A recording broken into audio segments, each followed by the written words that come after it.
Unidade 2, Tecnologia. Aula 8, Revisão e Avaliação. Olá, alunos! Olá, professores presenciais, boa tarde. Agora a gente está no segundo momento da aula de hoje, né? E agora a gente vai falar um pouco mais sobre, né, a outra parte aí do que vai cair na nossa avaliação, né, que são as ligações químicas e também um pouco de funções, só que agora a gente vai abordar sobre os sais e os óxidos, tá?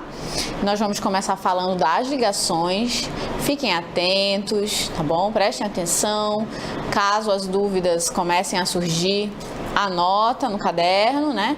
Que daqui a pouquinho a gente tem o momento da interatividade, o momento de tirar as dúvidas, tá bom?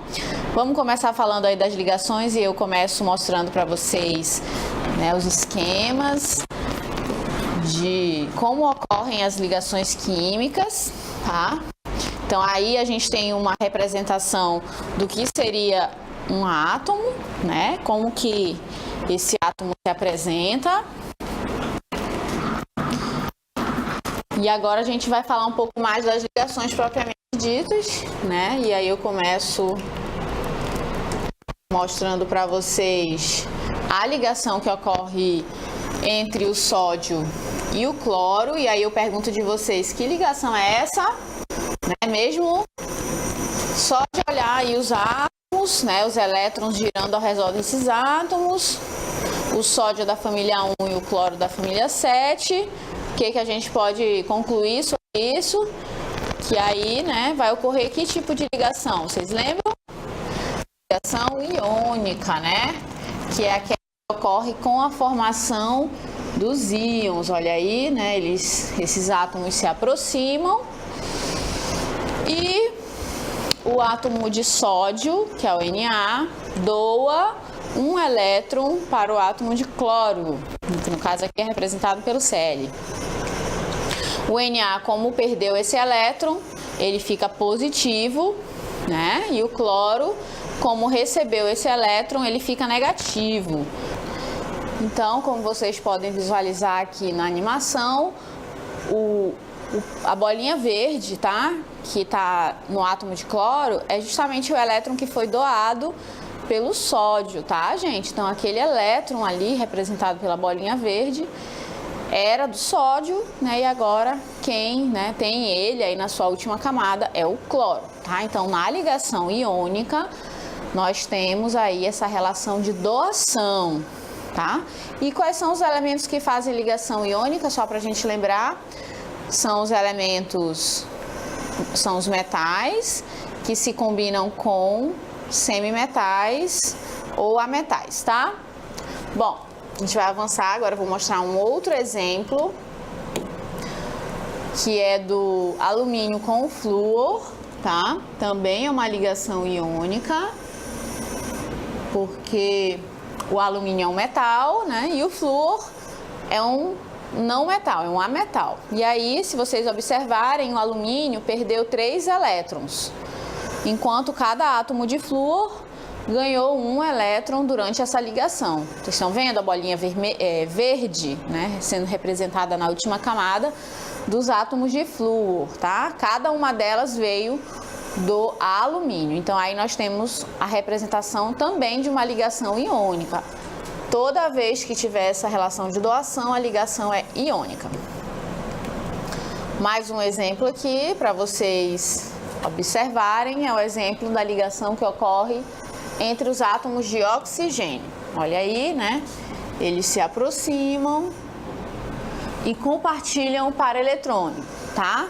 Vocês perceberam agora que eles estão bem próximos, juntinhos mesmo, as camadas estão grudadas, né? Vocês estão observando, diferente da ligação iônica, onde os átomos mantêm-se separados com uma distância. Aqui não, na ligação covalente, os átomos estão muito próximos uns dos outros, onde eles compartilham os pares de elétrons. O elétron que é de um também é do outro, tá? Então, essa é a representação de ligação covalente. Mais um exemplo de ligação covalente para a gente visualizar é do CO2. Olhem aí, o CO2 que é um óxido, né? Nós vimos ontem sobre essa classificação. O CO2 é aquele óxido lá do efeito estufa, do aquecimento global, né? E aí ele tem um carbono e 2 oxigênios. O carbono é esse cinza que está no centro e os 2 oxigênios são esses de vermelho, tá? E aí vocês percebem também que ocorre esse compartilhamento do par de elétrons, tá? Tanto na ligação, na primeira, entre o O e o C, quanto na segunda, entre o C e o O. Aqui a gente também tem a representação de forma esquemática, né, na tabela, das ligações do tipo covalente, tá? Onde ocorre o compartilhamento. E aí a gente tem várias maneiras de representar, né? A gente tem as fórmulas eletrônicas, as fórmulas estruturais e moleculares. Eu vou já fazer um exemplo para vocês visualizarem melhor, tá? Vou falar um pouquinho dos metais. Olhem aí como que seria, né, se a gente pudesse visualizar bem de pertinho um pedaço de alumínio, tá? Aquele alumínio lá do portão, né? Portão de alumínio, quem tem, ou de ferro, qualquer metal. Se a gente pudesse visualizar bem de pertinho, pudesse ver as ligações que ocorrem entre os átomos de alumínio, seria isso que a gente iria visualizar, né? Vários átomos de alumínio e os elétrons, vocês estão vendo os elétrons aí circulando, né? Entre eles. Então, os elétrons nas ligações metálicas, essa é uma ligação metálica, eles estão deslocalizados. O que isso quer dizer, né? Eles não têm uma posição fixa. Eles se movimentam ao redor aí de todos esses átomos, tá? Então, no caso da ligação metálica, eu não tenho uma representação assim, como eu tenho no caso da iônica e da covalente, tá? Onde os elétrons estão estáticos, parados. Aqui não, como eles estão em movimento, né, deslocalizados na nuvem, então eu não tenho como ter uma representação da ligação metálica, tá? Bom, agora a gente vai falar um pouquinho, né, da diferença entre as 3 ligações. E aí eu peço pra gente ver a tabela, tá? Então, na tabela nós temos, né, essas diferenças que ocorrem entre as 3 ligações, tá? Então, bora prestar atenção. Na ligação iônica, né, o que a gente consegue perceber? Qual é o conceito? Na ligação iônica ocorre o que a gente chama de transferência de elétrons, né? Um elemento doa e o outro elemento recebe os elétrons, tá? Recebe, vai ficar meio feinho aqui, mas não tem problema não, né? Recebe os elétrons, tá? Então, essa é a relação na ligação iônica. Quem são os elementos que realizam ligação iônica? Necessariamente tem que ter um metal. O metal é sempre o que doa o elétron, tá? Metal. Todo mundo, a professora Darlinda falou agora há pouco, durante a revisão, sobre os metais, tá bom? Aquela região bem grande da tabela periódica, pode ser qualquer um deles. Então, o metal é o que doa e esses outros elementos, os semimetais e os ametais, são os que recebem o elétron, tá? Então, no caso da ligação iônica, sempre tem que ter um metal e um semimetal ou ametal, tá? Olha na tabela. Quem já tiver com a tabela, dá uma olhada, já lembra aí, né? Opa, ligação iônica, tem que ser um metal e um semimetal, ou ametal, tá bom? Covalente, qual é o conceito, né? Na ligação covalente ocorre o compartilhamento de pares de elétrons, tá? Eles compartilham os elétrons, a palavra aí é compartilhar. Quem faz ligação covalente? Vamos lá. Tem que ser um ametal ou hidrogênio, tá? Com o hidrogênio, de novo, pode fazer hidrogênio com hidrogênio, ou um semimetal ou um ametal, tá? Eu falei em algum momento metal aí na ligação covalente? Não, porque os metais não fazem ligação covalente. Gente, se aparece lá na prova de vocês, escrito assim, ó, KCl. Esse composto faz ligação covalente? O que vocês me diriam? Sim ou não? Aí eu vou lá na tabela e eu vou ver o seguinte, que o K é um metal. Gente, se o K é um metal, ele não pode fazer ligação covalente, nunca. Metal não faz ligação covalente, tá? Metal só faz ligação iônica ou metálica. A gente vai já ver a diferença entre iônica e metálica, mas eu já excluo todo metal de ligação covalente, ok? Então fica fácil, eu vou olhar o cloreto de potássio, KCl, e eu vou dizer não, ele não faz ligação covalente. Então eu já vou riscar lá, né, da minha possível resposta. Tudo bem? Vamos para os metais, né, para as ligações metálicas. Qual é o conceito de ligação metálica? Eles são cátions de elementos metálicos envoltos em uma nuvem eletrônica. Então, toda vez que eu falar em rede cristalina, nuvem eletrônica, mar de elétrons, tudo isso eu estou falando de ligação metálica, tá? Transferência iônica, compartilhamento covalente, elétrons deslocalizados, nuvem eletrônica, metálica. Quem são os elementos que fazem ligação metálica? Só esses. Só metal com metal. Metal com metal, tá? Se aparece um não metal lá na questão, eu já sei que não é metálica, tá bom? Por exemplo, aparece assim, ó, Na2O. Esse composto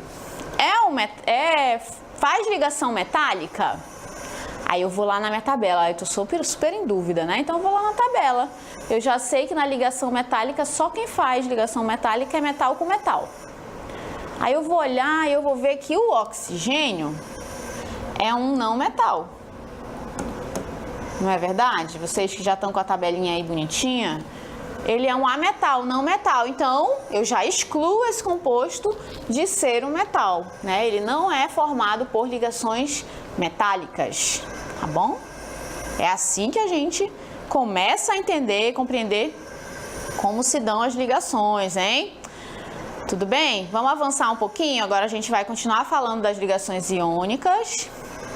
E aí eu trago para vocês o nosso exemplo de sempre, né, das ligações iônicas. Então, uma ligação é uma força que mantém os íons unidos quando um átomo cede definitivamente um ou mais elétrons. Então, é quando ele cede elétrons definitivamente. Olha o conceito, né?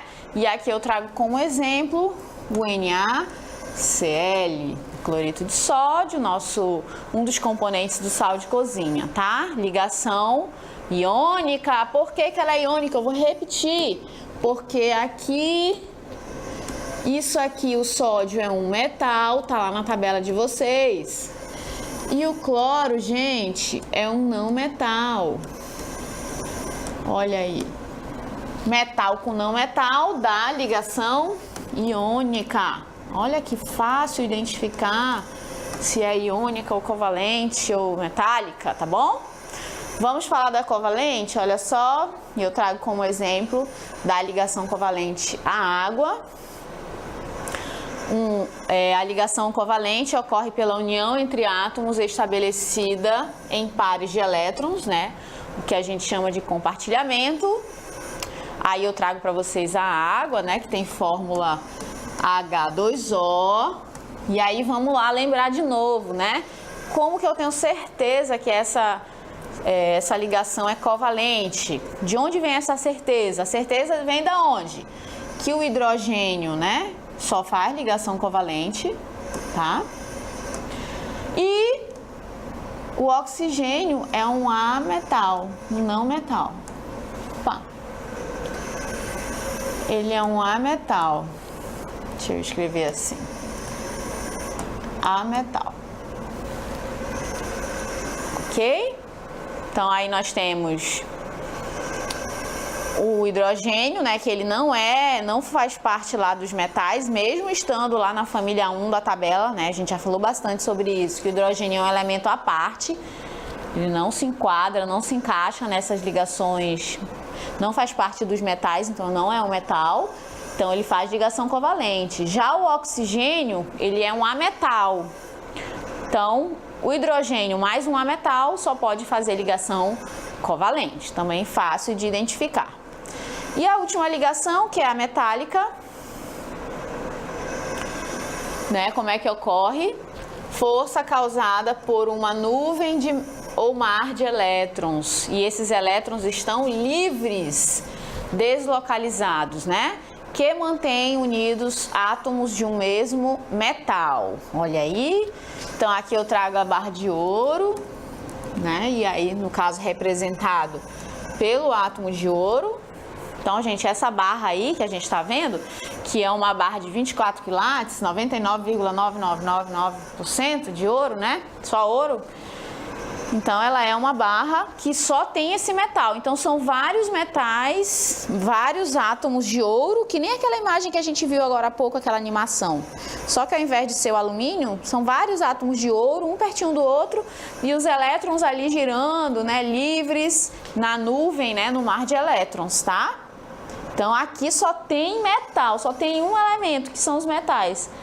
Então, não tem como eu errar com relação à identificação do tipo de ligação que está ocorrendo, tá bom? Vamos avançar. Agora eu trago os exemplos da diferença de representação das ligações, né? E aí nós temos a ligação iônica com o NaCl, onde ocorre a doação, olha aí, né? O elétron sai do sódio, vai para o cloro. E aí o sódio, gente, nesse caso ele fica positivo, ele é o cátion, porque ele perdeu o elétron. Toda vez que o elemento perde elétron, fica positivo. E o cloro que recebeu esse elétron fica negativo, tá? E no caso aí, essa substância, né, é o NaCl.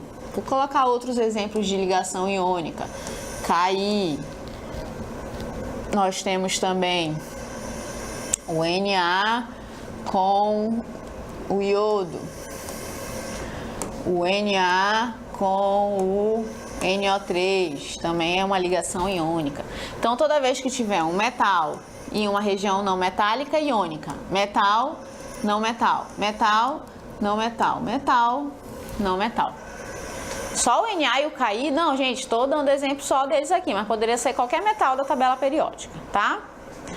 Já no caso da ligação covalente, ocorre o compartilhamento dos pares de elétron. Aqui eu trouxe como exemplo a água, que tem fórmula H2O. Que outros exemplos, professora, tem de ligação covalente? Eu vou colocar alguns aqui, ó. CO2, CO, o HCl, ó, os ácidos, o H2SO4, tudo é ligação covalente. O HNO3, tudo ligação covalente, tá? Então, os ácidos, ligação covalente.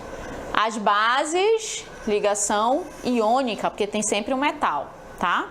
Os sais, também ligação iônica. E os óxidos, aí vai depender do tipo de óxido, tá? No caso, o dióxido de carbono, esses aqui, né, o monóxido, são covalentes. Mas se eu colocar o Na2O, aí já é iônica, porque tem um metal e um não metal, tá? Tudo depende dos elementos presentes no composto. Vamos dar uma olhadinha aí, mais uma representação da ligação iônica. O átomo mais eletronegativo captura o elétron, né?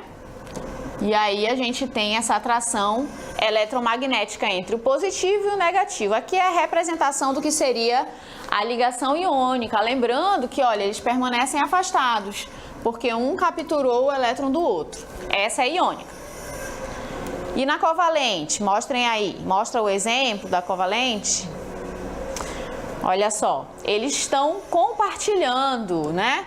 Eles capturam mutuamente o elétron. Ok? Então a gente tem essa órbita toda onde o elétron pode circular. E percebam que os átomos permanecem unidos, tá? No caso da ligação covalente. Tudo bem, gente? Agora a gente vai mudar um pouquinho de assunto e vai falar das funções inorgânicas, né? Vamos avançar aí no assunto. Nós trabalhamos durante as aulas as 4 funções inorgânicas, os ácidos, as bases, os sais e os óxidos, não foi? A professora já falou sobre os ácidos e as bases, daqui a pouco eu vou dar só mais uns exemplos para a gente conseguir perceber a diferença entre eles, mas eu quero focar mesmo nos sais e óxidos, tá? Então vamos começar com os sais.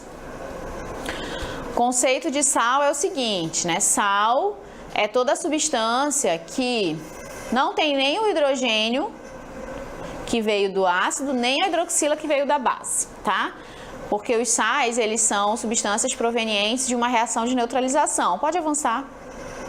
Uma reação de neutralização feita por um ácido e uma base. No caso, o cloreto de sódio, né, é um sal, classificado como um sal, e o tipo de ligação é iônica. Todos os sais têm ligação desse tipo, tá? Se a gente for fazer essa relação, todos os sais são formados a partir de uma ligação iônica, porque eles sempre têm um metal, né, que é essa primeira substância aqui, ó, o primeiro átomo, e um não metal, que é a segunda parte, né, a segunda região aqui, tá bom? Então, todos os sais, incluindo o cloreto de sódio, são formados por ligação iônica, porque eles têm essas duas regiões, tem metal e não metal. Bora falar de outro exemplo, que é o bicarbonato de sódio, que tem fórmula NaHCO3. Olha aqui a fórmula do bicarbonato de sódio. Sua aplicação, ele é um antiácido, utilizado também como fermento de bolos, talco, desodorante e extintores de espuma. A mesma coisa, o bicarbonato de sódio também tem ligação iônica, porque ele é um sal. Próximo exemplo, bicarbonato de sódio, ou melhor, carbonato de sódio, que é o CaCO3, carbonato de cálcio. A professora está pensando no exemplo anterior, né? Carbonato de cálcio, que tem fórmula CaCO3, tem como exemplo mármore, calcário, casca de ovo, ele é encontrado, corais, conchas, estalactites, estalagmites, tá? Também é formado por ligação iônica, porque essa é a fórmula, né? O cálcio é um metal. E aqui, né, nós temos um íon que é formado por não metais, né? Semimetal e não metal, tá? Então, também a ligação que ocorre no carbonato de cálcio, uma das ligações é iônica.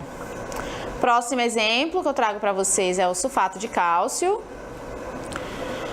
que tem a fórmula CaSO4, olhem aqui, CaSO4, e os exemplos aí também são gesso e giz, tá? Exemplos de aplicação desse tipo de material.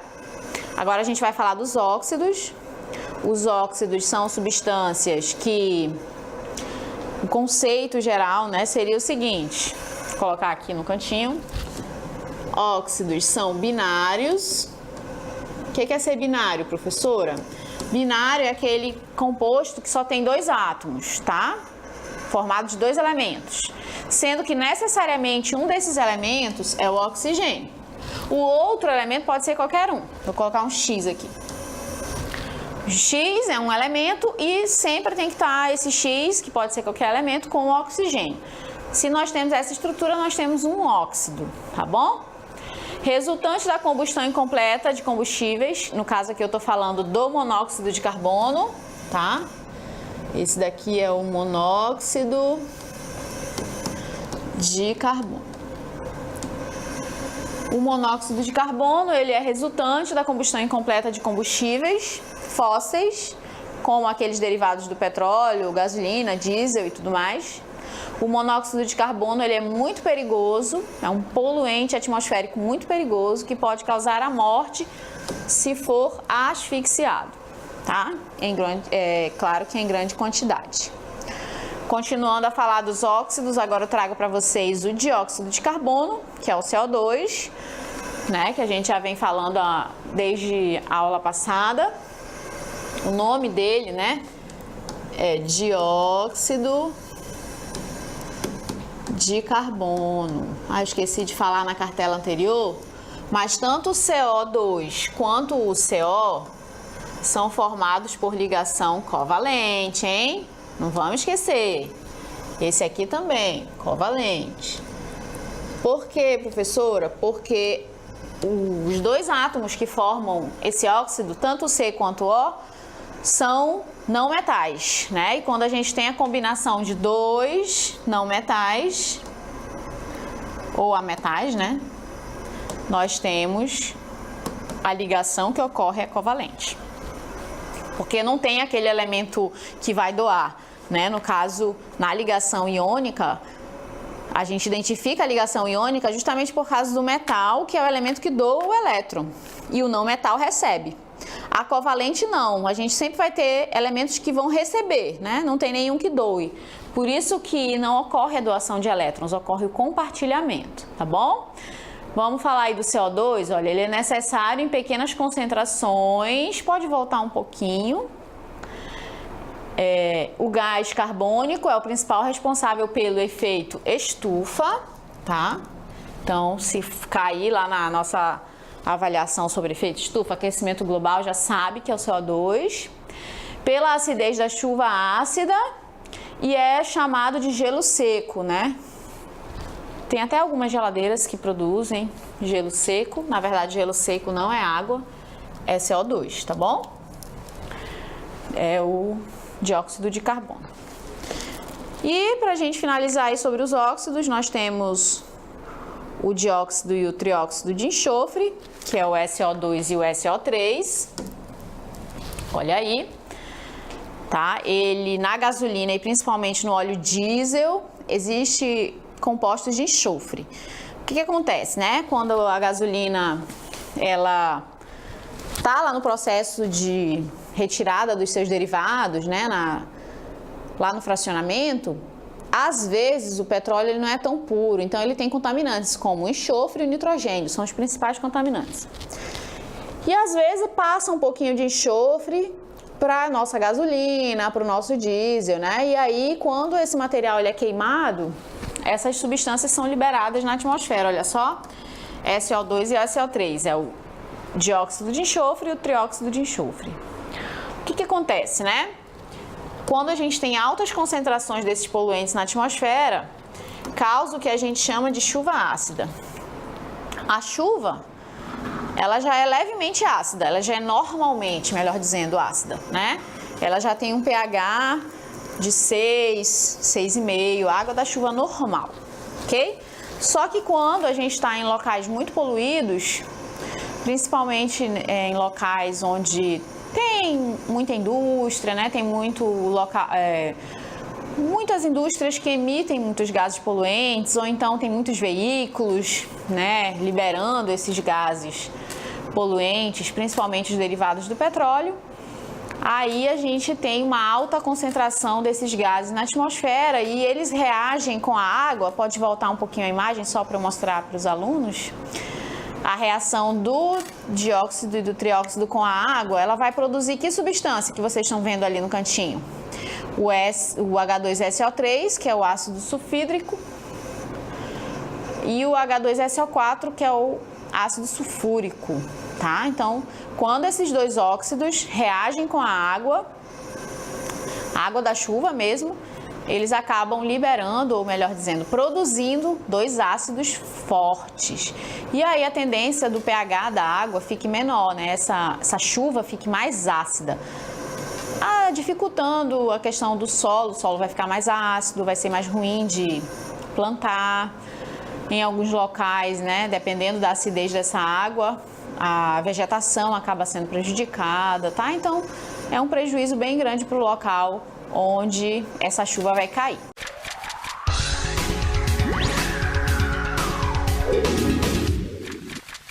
Olá, então agora a gente vai para a nossa leitura da avaliação da segunda unidade. Questão 1, né? Vale um ponto. Todas as substâncias azedas estimulam a secreção salivar, mesmo sem serem ingeridas. Esse é o principal motivo de se utilizar vinagre ou limão na preparação de saladas, pois o aumento da secreção salivar facilita a ingestão. No vinagre e no limão aparecem substâncias pertencentes à função, aí você vai marcar. Questão 2, também valendo um ponto. Indique o número de prótons, nêutrons e elétrons que existem, respectivamente, no átomo de magnésio. Dá uma olhadinha na tabela, mas caso vocês não tenham a tabela, já tem aí na questão os dados, né, de número atômico do magnésio, que é 12, e o número de massa, que é 24, né? Vocês vão fazer aí as continhas e identificar as 3 partículas, né, e marcar a alternativa correta. Analise a afirmativa a seguir. São maus condutores de calor e eletricidade, apresentem o seu estado sólido, líquido ou gasoso nas condições ambiente. Essas são características pertencentes ao... Então, quem é que tem essas características? Só marcar, tá? Questão 4, que vale 1,5. Analise a tabela ao lado, né, a seguir aí. Tá, tem destaque um elemento. Letra A. Qual o nome desse elemento? Vocês vão responder. E letra B, qual o seu número atômico? Tá? Então, são 2 perguntinhas que vocês vão responder.